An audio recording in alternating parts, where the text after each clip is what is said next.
Welcome, family. It's just a little after 11 p.m. East Coast time.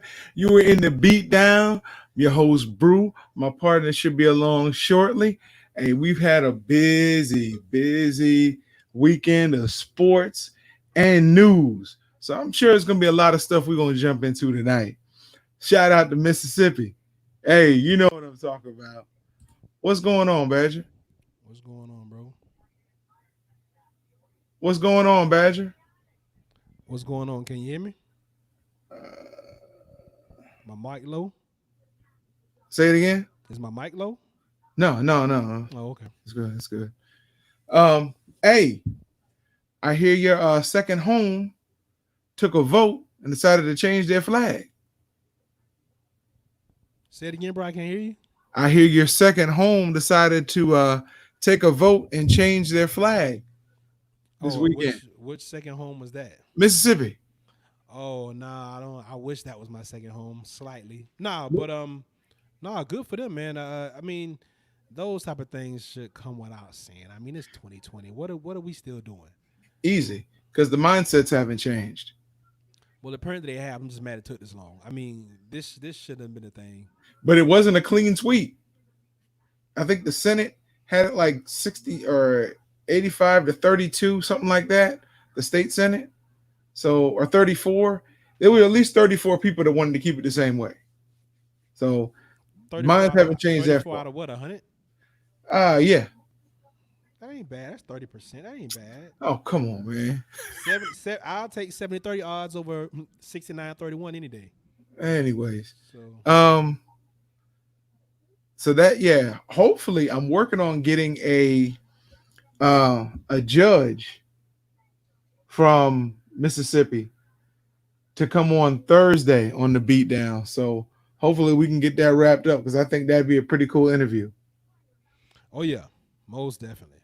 So yeah, so we're working on it. So what you got? I just came today from a therapy. You know how it goes. It's been a long day, man.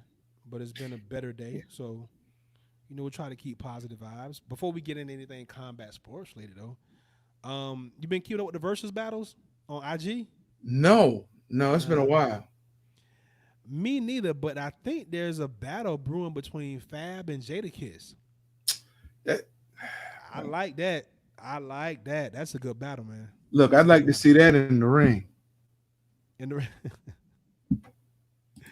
I mean, hey, you talking about two guys that got them punchlines, man. I would love to see that battle on IG. I Yeah, think it'd be dope. yeah. Look, it would, it might even be bad because Fabulous wasn't one of those guys that I listened to and went, yeah. But he had some pretty hot tracks. He had a couple. And Jadakiss, he had really nice flow, but I think he was really caught up in the New York vibe. Okay. I mean, he was part of the Warlocks, and I remember when they had that when they were finally able to get off a Bad Boy and get on a Rough Rider, and you really didn't see much of them after that. Then he put out another album or a CD after that, and he got this huge advance. And I heard he just lost a lot of money on the whole preparation, and he didn't make enough to pay the advance back. So it was just like, hey, he should have known better at that point because he was a veteran in the game. Yeah. Well, bro, I mean, we see the same thing in the fight game. You see guys have been around this for a minute and it's the same song and dance. So, we gotta be a little bit careful with that. But I get what you're saying, definitely. Yeah, I mean, you had your issues with Bad Boy. They let you go. You went to Rough Riders. You figured it was sweet over there. Then you took an advance to do your solo. And it's funny because him and Sheik Lush both got ripped because of their advances. And Styles P, he may have sold the least albums on his solo out of the three of them, but made the most money because he only took $100,000 advance. Wow. So, yeah. So that set him up nicely. I mean, but look at it this way, bro. Sometimes you can't teach an old dog new tricks. You know Sometimes that. you Yeah. Sometimes you gotta take them out the pasture, right? So that's not something that's new. So we ain't gonna pretend that That's a lot of old guys in the game in all levels of entertainment getting the Well, listen, same job they've been getting since the beginning of time. I mean, same thing. Yeah, yeah. My father-in-law used to say, "When there's no fool like an old fool, and when you meet a fool, you leave him a fool." Hey, there you go. So now that we kind of got that out the way, Either way, is is Wilder allowing Tyson Fury to live in his head rent free? And I'm only asking you this because I saw, I guess, another claim has come out now, or not that it was Wilder, maybe his brother. Somebody posted something talking about, and this is why sometimes I wish some of our guys in combat sports to have just a second person read the tweet or the post before you put it out. It read in so many words that we knew Tyson Fury was a cheater. We have evidence. My brother was shown in his fight autopsy to have dents in his head that could not be caused by a punch.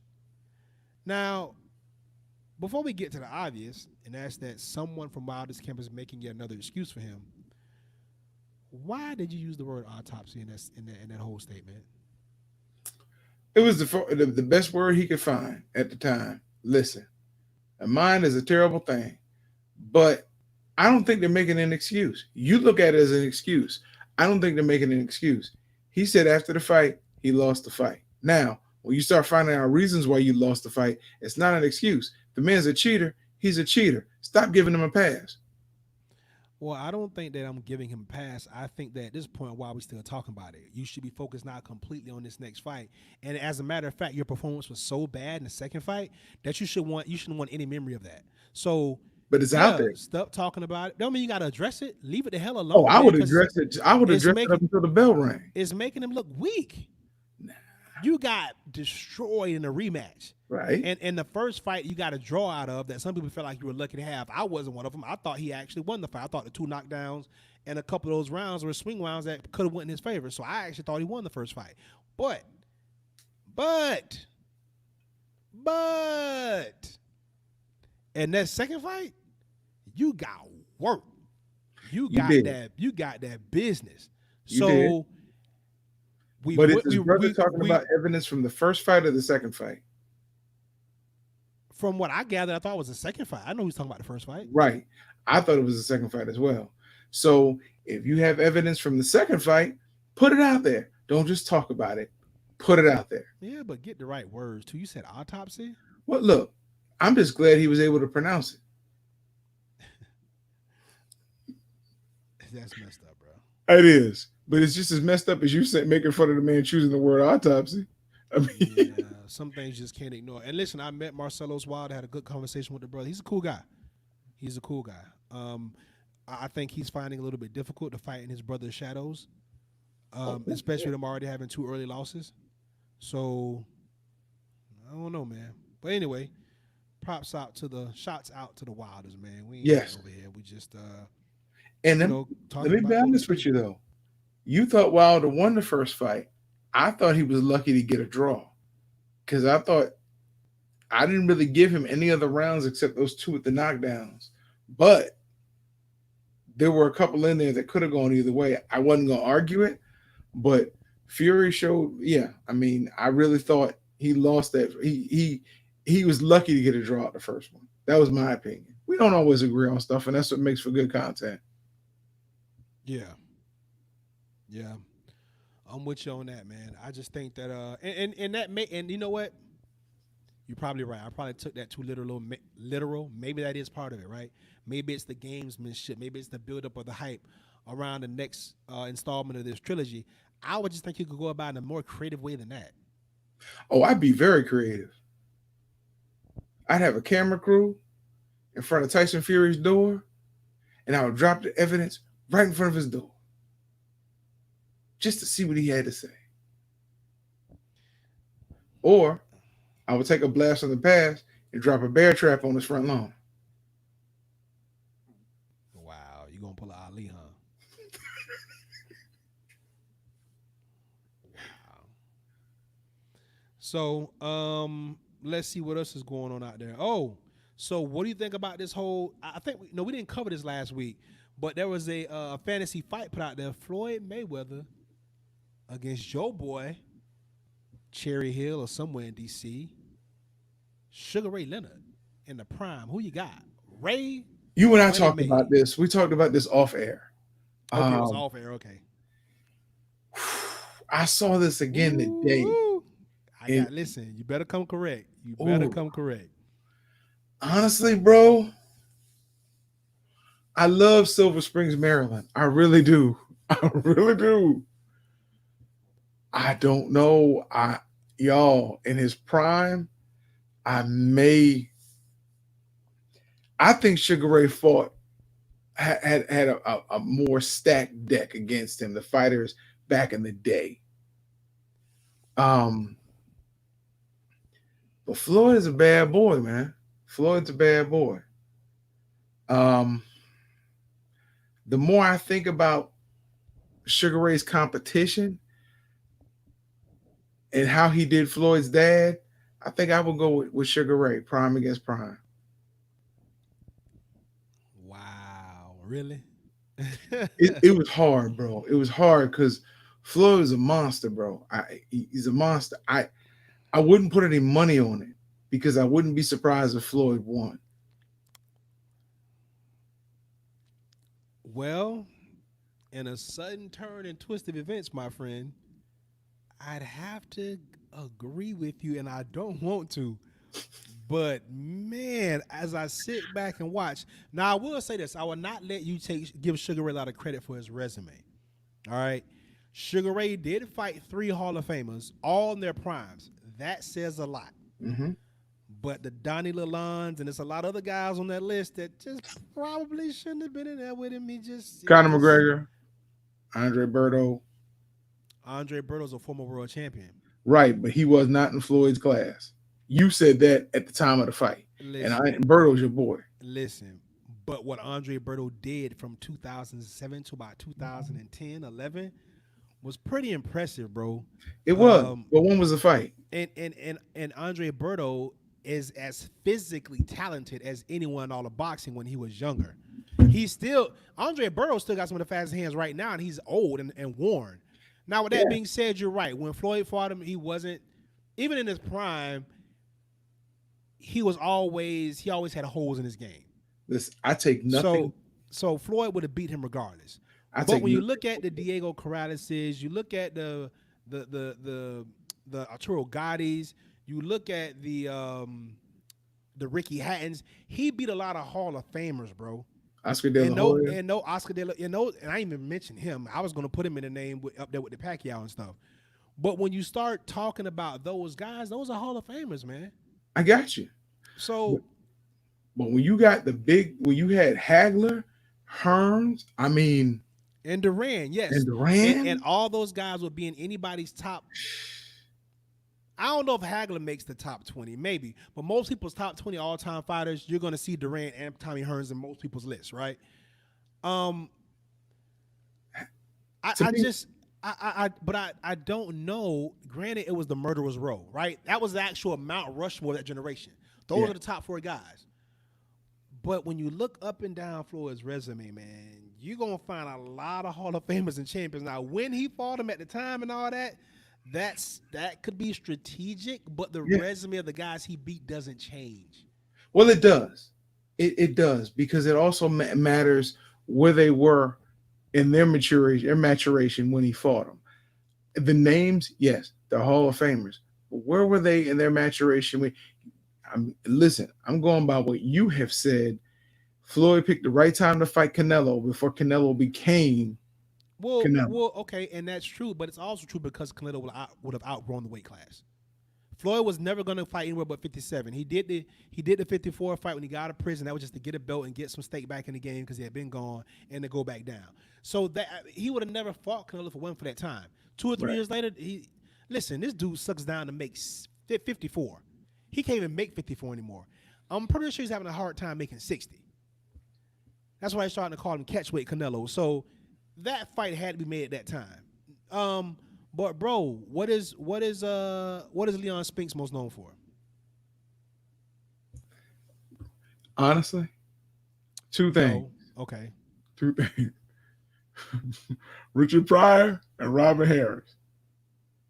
That's what Leon Spinks is most known for. If you forgot what Robin Harris said, he said, In his boxing career, what was he "Oh, most okay, known for, bro? beating Muhammad Ali Okay. What was and Ken then Norton losing. most known for? Ken Norton Yep. breaking his jaw, But beat Muhammad Ali, right? right? Okay. What was Larry Holmes most known for?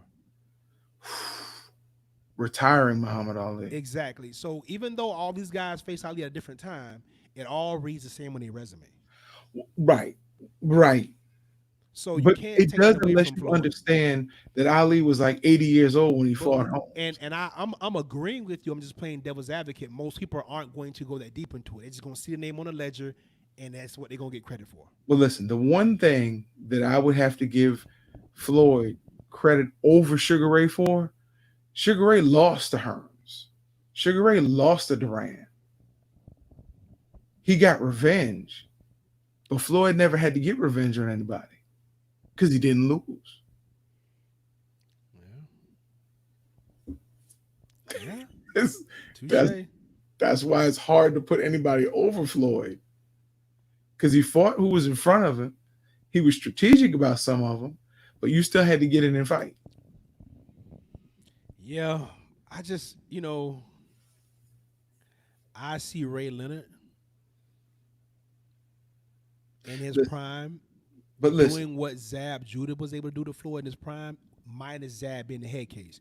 We knew Zab Judah was the only fighter on the planet that could match Floyd Mayweather speed for speed, skill for skill. But we right. also knew he was a head case, and it showed in the fight he unraveled and Floyd destroyed him in the second half of that fight. But again, Ray Leonard, you grew up during the time when Ray was in his heyday. You were a kid. There was a mystique around Ray Leonard. I was a kid when he started boxing. There was a mystique around Ray Leonard that just followed him from the Olympics right into boxing. The kind they tried to build around Oscar De La Hoya. But it was just naturally. I think Ray Leonard was to me, was the last great Olympian to turn pro and carry that same momentum all the way to a strap. Even when he lost, most of the population felt like, okay, it's only a matter of to the next fight till he gets his strap back. But it was you couldn't see everything that was going on with Ray Leonard at the time. You saw him when he did interviews, you saw him when he got in the ring. Floyd, we know a lot more about because of what? Social media. Because Floyd allowed access in. I don't think we knew as much about Floyd when he was under Top Rank as we did when he came out on his own. So with access, you have more scrutiny. That's my point. hey, touche, brother. I mean, I think that's a healthy discussion, and we can go round and round about it. I think it's dope. I mean, I feel like that it's hard to disagree with you. It's kind, you know what it is. It's kind of like arguing. Well, no, it's not because we both say that's not even close. I was about to say Jordan and LeBron. I mean, it's like arguing Shaq and Tim Duncan, right? No. But I guess. Yeah, because we know this, right? Those are the two best players of their generation. But Shaq will always go down as the most dominant Yeah. player, right? Yeah. But Duncan will The go big down fundamental. as the best player. I don't And even there's know. a difference between a best and the most dominant. And people sometimes will say, "Look, I want to be the most dominant, even if that don't mean I'm gonna win all the time. I want my impact to be that emphatic." You know what? You have just framed an argument that we had earlier. That's what separates Bill Russell from Will Chamberlain. They said Russell was the best player, Will was the most dominant player. I've Yep. actually heard that argument. Yep. Will had all the scoring records, Russell got the rings. Yep. The difference is with Shaq and Duncan, a lot of people think he was a greater player than Duncan because he got three in a row with the Lakers and then turned right around the next year and got one with the Heat. So People look at that like, man, he got 4 rings and I think 5 years or 4 rings and four. I'm not sure, but it was like right close together. And it made his lore grow, even though he went to what 24 different teams after that. But it doesn't matter because he got those 4 rings clustered. Yeah, and listen, and it just depends on how you like your food, right? You want a microwave, or you want that mama home cooked meal. It just depends on where you at. Most millennials want fast food; they don't even want home cooked meals anymore, right? So with Shaq and Duncan, it's the same thing. Like you say, got them four in a cluster. Duncan got five over 16 years. Something like that. Yeah. He won his rookie year. Then he ran into that Shaq Lakers dynasty. Then he won in '03. Then he won in '05. Then he won in '07. Then he won in 14. As an old man that was still the number two option on the team that was transitioning from a big three to a one and a possible. Right.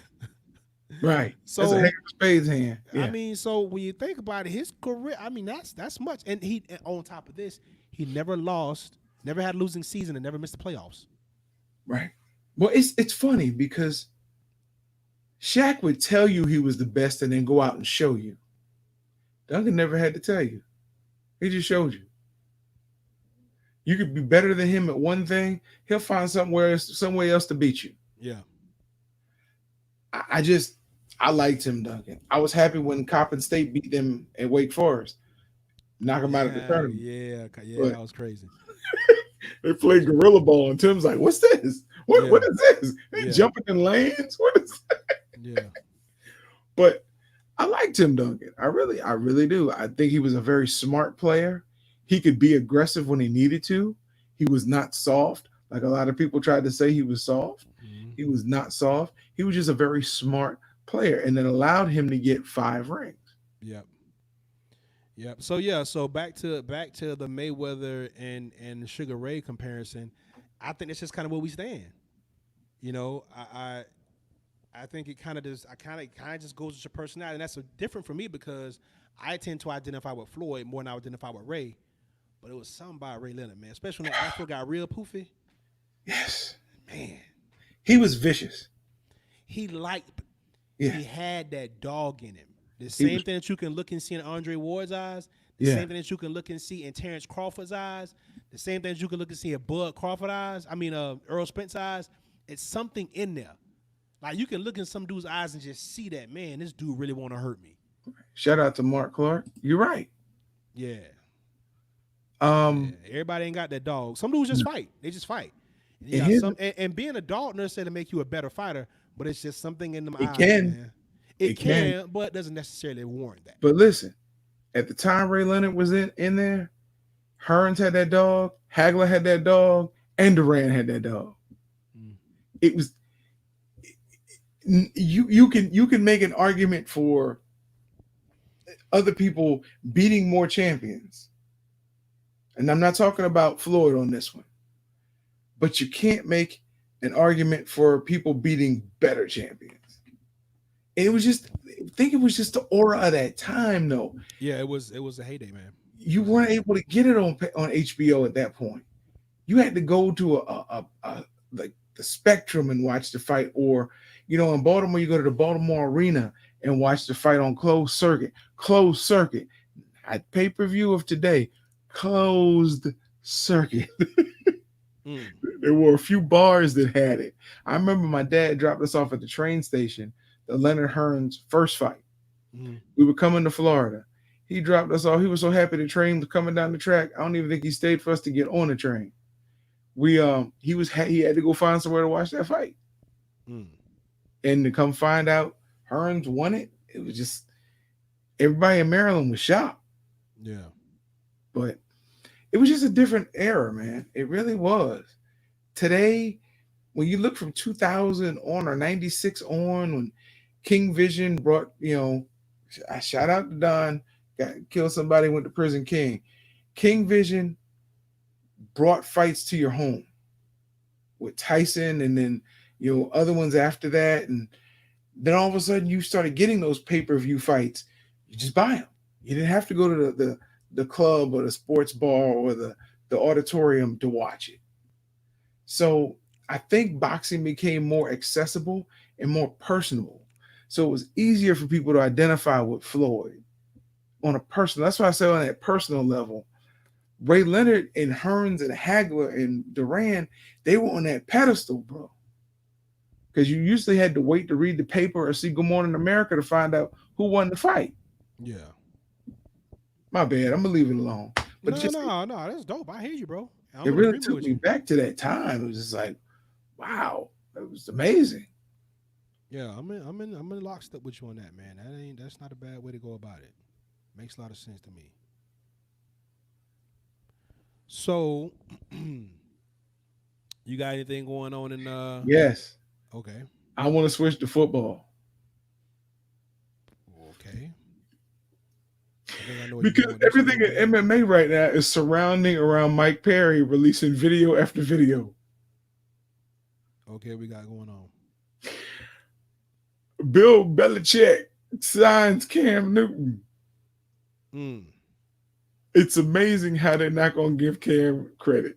They give him credit, they take it back. If he has a great season, it's going to be because of Belichick. If he doesn't have a good season, it's because of Cam.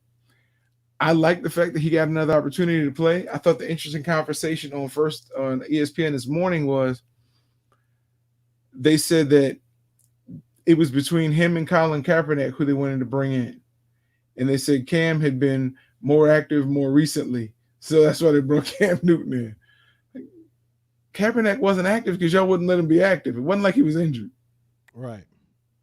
So honestly, I was going to bring this up on a later show.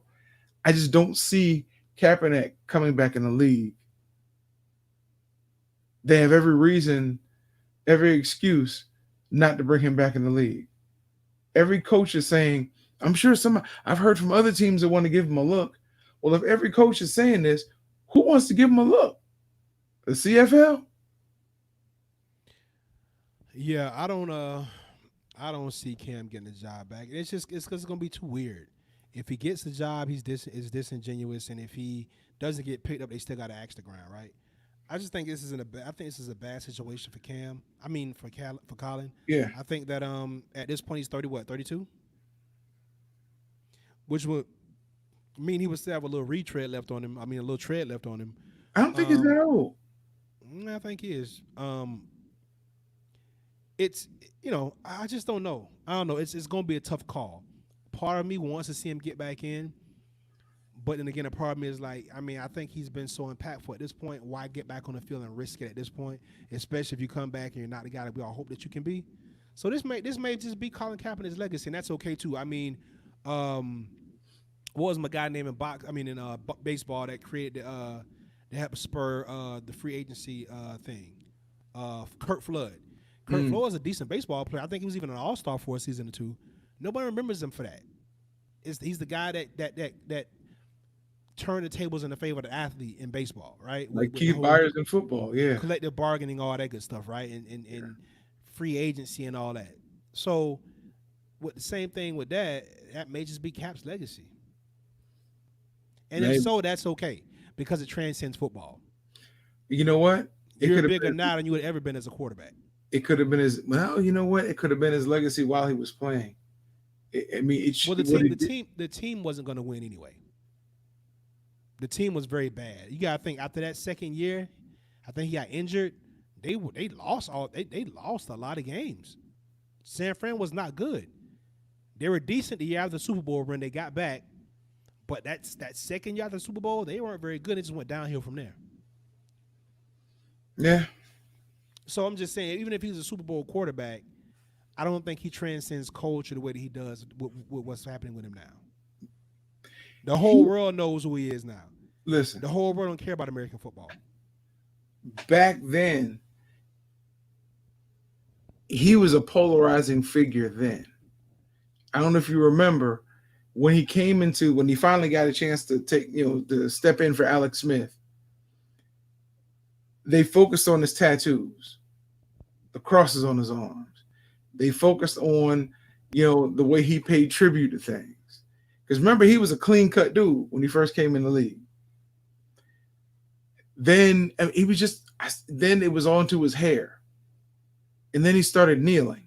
He's always been a polarizing figure in the NFL because of his height, his stride, the way he could move. He could still throw the ball. He was a winner inside and out. And when you got a guy like that, like you said, when he got hurt, you saw really how bad San Francisco's team was around him. I just believe it's been a travesty for him not to be able to play because he became a political figure. And nobody had a backbone to let this guy play. Other people were kneeling at the same time. They didn't get shut out of the league. He was that polarizing figure. He was transcending sport then. But you're right. I have to agree with you. Since then, he's just become an even bigger target or figure. I mean, yeah, he got people that don't even watch football in America watching football or having to say his name and comment on what he's got going on. So yeah. Um Top Rank's back on tomorrow, man. Yeah. Yeah. Top Rank's back on tomorrow. Kid named Sonny Fredrickson. If I'm What? not mistaken, he's from Ohio. I like him. Yeah. I've seen him a couple times. Good looking kid. He can fight. He's still a prospect now. Don't get me, he's not a finished product by any means. But I like him. I'm looking forward to seeing him tomorrow. And we got a former local guy on there tomorrow, Josue Vargas. Josue Vargas fought on the Puerto Rico versus the World card over in Orlando about 3 years ago. That was a promoter at the time, Gary Jonas, put that card on. Um, Josue Vargas was signed to Mayweather shortly after that. Then he was last known for going viral with Mayweather over an alleged sparring incident, whereas Vargas supposedly got the better of Mayweather for a second or two.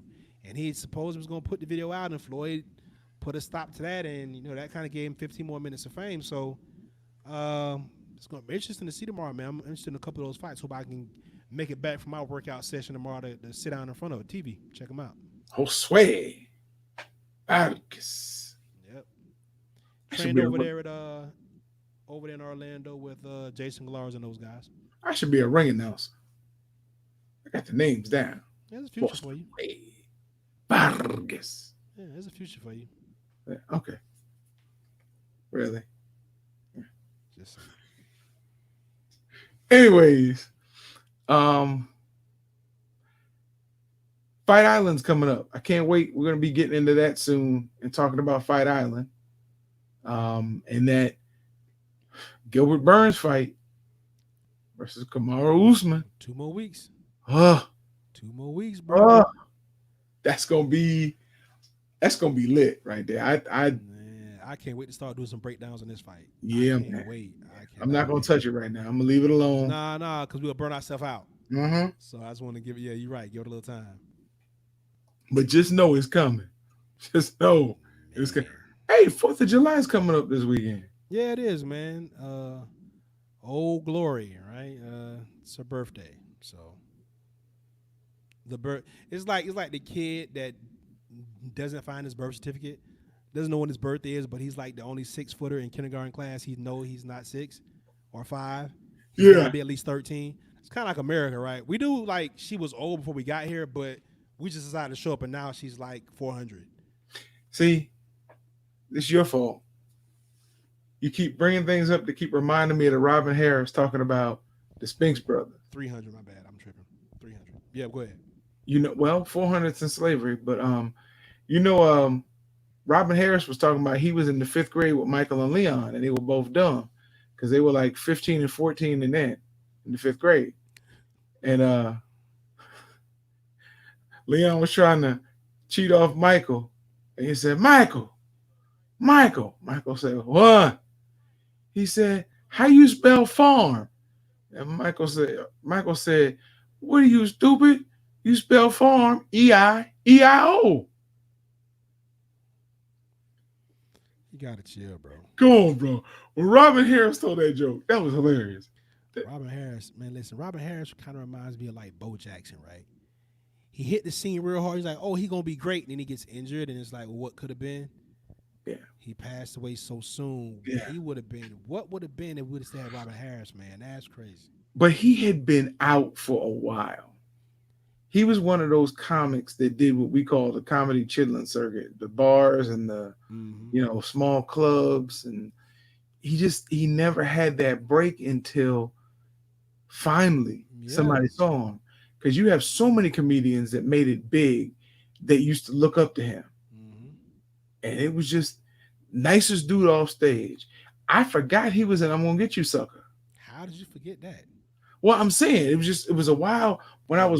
I was doing comedy. I'm like, oh, Robin Harris. Then I watched I'm Gonna Get You Sucker again. I'm like, oh, it's the dude that said Keenan looked like a big old seal. Mm-hmm. Yeah. He was also on Harlem Nights. Yes, he was. So he was getting there, man. Just going too soon. Bebe's Kids, all those roles that started coming in, he was taking from us. That's Yeah. crazy. Because all those things happening with like what a 2 or 3 year span. Well, no, I'm Gonna Get You Sucker was like 80. I'm gonna get you stuck was like late '80s. No, it was I saw that movie in 87 and it was on video then. It was 86, 87. It was 87. I think yeah, it might be. But I think the movie was made in like 86, 85, 86. It He came made out it not like huh? I told you, late '80s, 1988. And No. then you had, I just pulled it up. So wait a minute, they made that movie and it went straight to video? I don't know, but if it came out in '88, it probably hit video around '89, '90. No, it hit Movies moved a video. lot slower back then. No, it hit video. It hit video. I saw it in 88 in the Okay, well, you summer. can take it up with IMDb. They said 1988. So, That's fine. I yeah, mean, again, those type of movies, a lot of those movies came out and went right to Blockbuster. late '80s, early '90s, that whole 3 4 year span from like '88, Yeah. '89, '90, Because '91, when did Big '92. Big Hits come out? 93? I think that was like '93, and I think Harlem Nights was like '93, '92. So you had all that stuff kind of hit at the same time. That's why That's I was right. saying it was quick. He was gone. Yeah, yeah. Because he died not too long after Harlem Nights. That was the last. Yeah, Yeah. yeah, Because he was dead when Baby's Kids came out. yeah. He was already gone. God, dog. Yeah. Baby's Kids '92, and if I'm But not that mistaken, Harlem Nights was '93, and he was gone. it's funny because that tape, the cassette that came Oh out. no, I'm wrong, brother. I'm sorry. Harlem Nights 1989. So I'm gonna get you sucker 88, Harlem Nights 89, Def Comedy Jam 90, 91, Baby's Kids 93, and Wait a in minute. 92 he's gone. He did Def Comedy Jam? He sure did. Gotta go, gotta go. Yeah. No, but I saw that whole first season. I don't remember. I just didn't remember him on there. Yep. Because he had his own thing out by then. He did that thing out in It was LA. Showtime. That was with Showtime, right? Yeah. Mm-hmm. Told Tiny said the head looked like a pack of shaved monkey nuts. Boy, look. He was just funny. He was one of those guys like drunk Uncle Funny. I'm trying to tell you, man. But they said the one person that he could not get when he went toe to toe with was Myra J. They said Myra J would get him. That's the only comedian that could battle him and get him. Bro, so check out how wrong we both were. Robin Harris died in 1990. Baby's Kids came out in 92. We were right about that. Mm-hmm. House Party, Do That's the Right right. Thing, House Party, Do the Right Thing, Mo Better Blues, Harlem Nights all came out within a year of each other. So he had 4 movies and they all came out in 88, 89, or 90. He died in 90. So Wow. he was just getting moving Wow. and he was gone, bro. That was all in basically an 18-month span. That's crazy. That's crazy. After all the time he spent on the Yep. road Yep. He to finally had it finally hit it all. and Yep. gone. And gone. Yep. Wow, bro. And he's a legend. I mean, I've heard J. Anthony Brown talk about him. Bro, Bernie we Mac just talk about him. bro, we just talked about Baby's Kids now, but Robin Harris's biggest role, cult classic, House Party. Everybody remembers him as the dad. Yes. when he told Kid at the end of the movie, I'm you, I'm gonna whip you till I get tired, and I'm wide awake. I'm from a time for fresh off of Cops, and man, I making feel me at home. homesick. Yes. What's your name? Clinton. Clinton what? Clinton next. Clinton next, huh? Go get me a bean pie and a pork chop sandwich. Damn test tube, baby. He was hilarious. Follow the drip, follow the drip, follow the drip. Hey, I still remember when Dr. Dre and Eazy E yelled out, "We from NWA." Like NWA, kiss my talking about y'all from Compton, where the price of living is going up and the chance of living is going down. yeah, he was dope, man. He was dope. You might just inspire me to go put on some Robert Harris, man. Listen, he called that lady out in the audience talking about, "Look at you. You came out the house with high heels on, but you're so big now you got slides on." I was like, wow. Yeah, he was dope, man. He was dope. He just, as a young comedian, man, I was clean, but he inspired me because you got to carry that persona on the You stage. do. It has to carry over. It And has to that carry over. he told a joke. I wish I could tell it. It's just when he talked, he said, "My wife. Sometimes I just got to talk to her any kind of way. You know, she ugly, so she all right with it." Talking about, um, "Hey B, I'm going to the moon." "All right, you be careful, Robin, but don't call me a B in front of the kids." "All right, ho, I'll be back." I'm like, really? No, you couldn't do his material. That's what I loved about Listen, him. the greatest thing about it all is think about him in this climate. Man, they would be trying to counsel Robin Harris. They be calling him old and something wrong. He gonna went senile. He done went crazy. He wouldn't give a damn. He wouldn't give a damn. I would have loved to seen, and people ask me who are my favorite comedians of all time. Richard Pryor is not number one. He's in the top three, but he's not my favorite comedian of all time. But he's one of the goats. Red Fox, Red Fox, okay. um, Richard Pryor.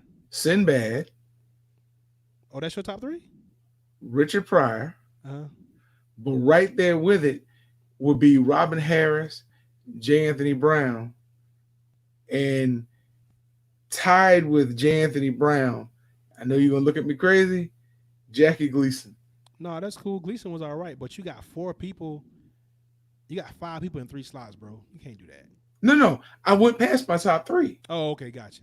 Come on, dude. Gleason was cool. Gleason was all right. Listen, Gleason was all right. George Carlin is who I like as I got older.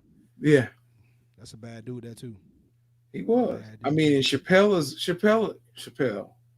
He's up Yeah. there. I mean, I'm a little bit younger than you, so my top five would look a little different. But I'm with you. All those guys are dope. Like I'm a fan of all those guys, so that works for me.